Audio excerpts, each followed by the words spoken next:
What's going on YouTube? It's Grizzly Artwork here, and today I thought I would customize my water bottle that I got a couple weeks back. It's kind of plain right now. I'm thinking about doing some dripping effects on it, and yeah.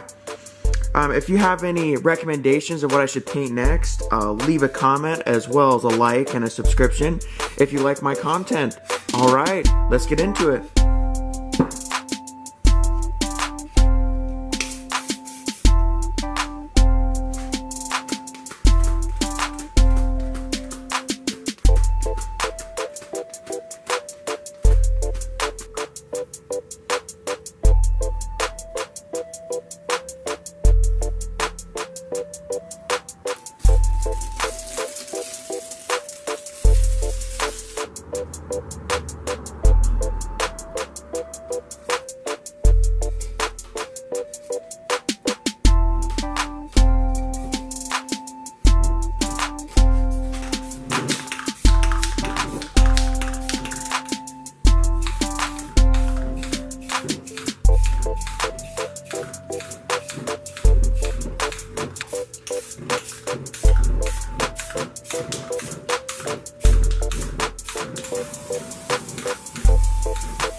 Thank you so much for watching. I hope you really enjoyed. If you like what you see, please leave a like, and if you have any comments, let me know.